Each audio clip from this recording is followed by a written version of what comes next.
প্রতিদিন সকাল ৯টার মতন আজকেও সকাল ৯টায় আপনাদের কাছে আর একটা নতুন ভিডিও নিয়ে চলে এলাম, যার বিষয়বস্তু আপনারা থাম্বনেইলে দেখছেন। আপনাদের প্রত্যেককে স্বাগত জানাচ্ছি এই ভিডিওতে। আমি ভিডিওতে মূলত সেই সব কেন্দ্রগুলোর কথাই বলবো, যে কেন্দ্রগুলোর মধ্যে কয়েকটা কেন্দ্রে আমি নিজে গিয়ে সরেজমিনে দেখেছি, আবার কিছু কেন্দ্রে আমি যেতে পারিনি, কিন্তু সেখানকার বিভিন্ন রাজনৈতিক দল, সাংবাদিক বন্ধু, সাধারণ মানুষের সঙ্গে কথাবার্তা বলে যে রিপোর্ট পেয়েছি, তার ভিত্তিতে আমাকে এই ভিডিওটা করতে হচ্ছে। এর পেছনে আরও একটা কারণ, যে আমাকে অনেকেই হোয়াটসঅ্যাপ করে, অনেকে ফোন করে এটা জানতে চেয়েছেন যে এই নির্বাচনে বামপন্থীরা কি পজিশনে থাকবে, এই নির্বাচনে বামপন্থীরা কোনো আসন পাবে কিনা, পেলে কটা আসন পাবে, বামপন্থীদের শূন্যর গেরো কাটবে কিনা, ইত্যাদি এবং ইত্যাদি। আমি প্রথমেই বলে রাখি যে আমি কিন্তু এখানে ফলাফল বলতে বসিনি, কারণ এইবারের নির্বাচনটা অত্যন্ত জটিল। তবে আমি যেটুকু বুঝতে পেরেছি যে বামপন্থীরা কম বেশি সব আসনেই দাগ ফেলবে, প্রচণ্ড লড়াই দেবে, কিন্তু তার মধ্যে কয়েকটা আসন যেগুলো মানে আমার কাছে যা খবর এসছে সেটাতে একেবারে চমৎকার লড়াই দেবে, সেই কেন্দ্রগুলোর কথাই আমি বলবো। তার মানে আবারও বলছি, এমন নয় যে অন্য কেন্দ্রগুলোতে বামপন্থীরা লড়াই দেবে না। তো প্রথমেই যে কেন্দ্রের কথা আমি বলবো সেটা হলো যাদবপুর কেন্দ্র। তবে বলার আগে আপনাদেরকে আবারও বলছি, অনুরোধ, এটা আমার হাত জোর করে, যদি আপনারা মনে করেন আমার এই চ্যানেলটাকে সাবস্ক্রাইব যারা এখনও করেননি তারা যদি একটু সাবস্ক্রাইব করে দেন, যারা আজকে প্রথম দেখছেন তারাও যদি একটু সাবস্ক্রাইব করে পাশের বেল আইকনটাকে প্রেস করে দেন, তাহলে আমার ভিডিওর সমস্ত নোটিফিকেশান আপনারা সর্বাগ্রে পাবেন। আমি বাড়িয়ে বলি না, মিথ্যা কথা বলি না, এবং যতটা পারি গ্রাউন্ডের রিপোর্ট তুলে ধরার চেষ্টা করি। যাই হোক, যে কথাটা বলছিলাম, যাদবপুর কেন্দ্র। এই যাদবপুর কেন্দ্রে প্রার্থী হচ্ছেন বিকাশ রঞ্জন ভট্টাচার্য। ইনি একজন বরিষ্ঠ আইনজীবী, সিপিআইএমের নেতা, প্রাক্তন রাজ্যসভার সাংসদ এবং স্পষ্ট বক্তা। বিকাশ রঞ্জন ভট্টাচার্যর এই যাদবপুর কেন্দ্রে দীর্ঘদিন ধরে বুদ্ধদেব ভট্টাচার্য লড়েছিলেন, জিতেছিলেন। সেখানে উদ্বাস্তুদের একটা বড় উপস্থিতি আছে, যে উদ্বাস্তুরা ইউসিআরসির মাধ্যমে লাল ঝান্ডাকে ধরে সেখানে একটার পর একটা উদ্বাস্তু কলোনি তৈরি হয়েছিল। আজকে তার রূপ পরিবর্তন হয়েছে, অনেক উন্নত হয়েছে, কিন্তু তারা কিন্তু আদপেই বামপন্থার উপরেই ভরসা করেন। তো সেখানে বিকাশ রঞ্জন ভট্টাচার্যর মতন একজন প্রার্থী পেয়ে তারাও উল্লসিত। শহুরে মধ্যবিত্ত শিক্ষিত মানুষ তো বটেই, এমনকি পিছিয়ে পড়া মানুষ তারাও বিকাশ ভট্টাচার্যকে নিজেদের পছন্দের প্রার্থী বলে মনে করেন। 2011 সালে বুদ্ধদেব ভট্টাচার্য এখান থেকে হেরে গেলেও 2016 সালে আবার সুজন চক্রবর্তী এখান থেকে জিতেছিলেন, এবং 2021 সালে আবার বামপন্থী প্রার্থী পরাজিত হলেও সেই বামপন্থী প্রার্থী কিন্তু 28% বেশি ভোট পেয়েছিলেন। এবারে বিকাশ রঞ্জন ভট্টাচার্যের প্রচার যে প্রক্রিয়া এবং মানুষের সঙ্গে জনসংযোগ যথেষ্ট ভালো, এবং বিকাশ রঞ্জন ভট্টাচার্যের সঙ্গে কথা বলে যেটা বুঝেছি, উনি নিজেও আত্মবিশ্বাসী এই কেন্দ্রে জেতার জন্য। দ্বিতীয়ত হচ্ছে উত্তরপাড়া কেন্দ্র, হুগলির।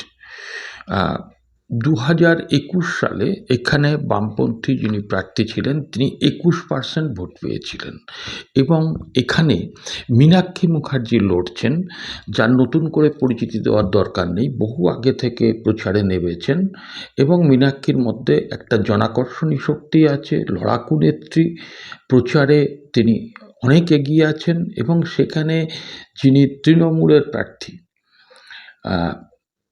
তাকে যেটা ভুগতে হচ্ছে, অর্থাৎ শীর্ষণ্য বন্দ্যোপাধ্যায়, কল্যাণ বন্দ্যোপাধ্যায়ের যিনি পুত্র, তো তাকে যে কারণগুলোর জন্য মানুষ প্রশ্ন করছে, তাকেও ভুগতে হচ্ছে। সেটা হচ্ছে, এর আগে একবার এখান থেকে জিতেছিলেন প্রবীর ঘোষাল, সাংবাদিক। তিনি পরে বিজেপিতে চলে যান, আবার সেখান থেকে তৃণমূলে আসেন, কিন্তু সর্বশেষ এখানকার বিধায়ক ছিলেন কাঞ্চন মল্লিক।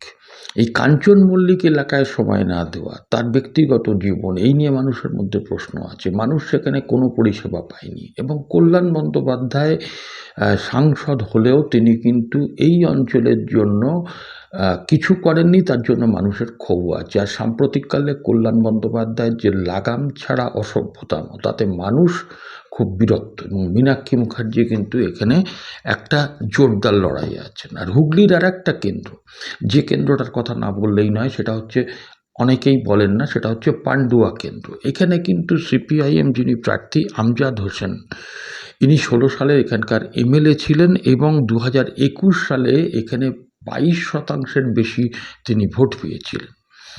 এখানে তৃণমূলের গোষ্ঠীদ্বন্দ্ব প্রবল আছে। রত্না দেনাককে এখানে প্রার্থী না করে এখানে সমীর চক্রবর্তী মানে বুয়া চক্রবর্তীকে প্রার্থী করা হয়। তৃণমূলের বহু কর্মীর মধ্যে প্রার্থীপদ নিয়েও যেমন ক্ষোভ আছে, পাশাপাশি এখানে কিন্তু না পাওয়ার, তৃণমূল কর্মীদের মধ্যে না পাওয়ার একটা যন্ত্রণা আছে। প্লাস এখানকার সংখ্যালঘু সম্প্রদায় পুরোপুরি না হলেও সিংহভাগ ভোট তারা পান্ডুয়ার যিনি প্রার্থী সিপিআইএমের আমজাদ হোসেন, তিনি খুব ভালো লড়াই দিচ্ছেন, তার পক্ষেই সংখ্যালঘু ভোটটার সিংহভাগ যাবে বলে মনে করা হচ্ছে।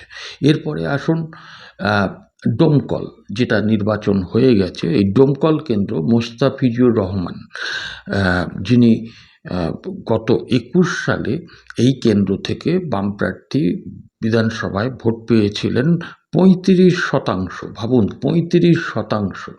এবং এবারের ডোমকল আনিসুর রহমান একসময় এখান থেকে জিততেন। মোস্তাফিজুর রহমানও যথেষ্ট ডাকাবুকো এবং ভালো একজন ক্যান্ডিডেট, তিনি লড়াই একটা দাগ ফেলবেন বলে মনে করা হচ্ছে। এরপরে সেটাও হয়ে গেছে, জলঙ্গি নির্বাচন হয়ে গেছে। এখানে ইউনূস সরকার, এই সিপিএম এবং কংগ্রেসের জোট ছিল 21 সালে, সেখানে কিন্তু 20% ভোট পেয়েছিল বাম প্রার্থী। কিন্তু এবারে কংগ্রেস আলাদা লড়লেও গ্রাউন্ড রিপোর্ট বলছে যে সেখানে কংগ্রেসের যে প্রার্থী সে তুলনামূলক অনেক দুর্বল প্রার্থী এবং কংগ্রেসের সঙ্গে সেখানে আন্ডারগ্রাউন্ডে সিপিআইএমের একটা বোঝাপড়া হয়েছে একদম তৃণমূল স্তরে, যার জন্য জলঙ্গি কেন্দ্রটাতেও ইউনূস সরকার এবারে বিরাট লড়াই দিচ্ছেন বলেই জানা যাচ্ছে। রানীনগরটাই মুর্শিদাবাদেরই একটি কেন্দ্র, যেখানে 2024 সালের নির্বাচনে মোহাম্মদ সেলিম লোকসভার প্রার্থী হিসাবে একমাত্র রানীনগরে লিড দিয়েছিলেন। সেখানে জামাল হোসেন প্রার্থী, 2016 সালে সেখানে বিধায়ক ছিলেন ফিরোজা বেগম। তারপরে সেখানে কিন্তু মাটি কামড়ের লড়াই দিয়ে জামাল হোসেন রানীনগর কেন্দ্রটাতে কংগ্রেসের অনেক ভোট তিনি পাবেন এবং একটা চরম লড়াই সেখানেও দেবেন। এরপরে আসি খড়গ্রাম কেন্দ্র, মুর্শিদাবাদ মধ্যে পড়ে, মুর্শিদাবাদ জেলাতে। এখানে ডিওয়াইফাই সম্পাদক ধ্রুবজ্যোতি এখানকার প্রার্থী, তার বাবাও একটা সময় এখানকার এমএলএ ছিলেন। এবং সবথেকে মজার কথা, এখানে তৃণমূলের গোষ্ঠীদ্বন্দ্বের কারণে খলিলুর রহমান যিনি সাংসদ, তিনি কিন্তু তৃণমূল প্রার্থীকে হারাবার জন্য এবং প্রকারান্তরে তার লোকেরা এবারে সিপিএমকেই ভোট দেওয়ার সিদ্ধান্ত নিয়েছেন।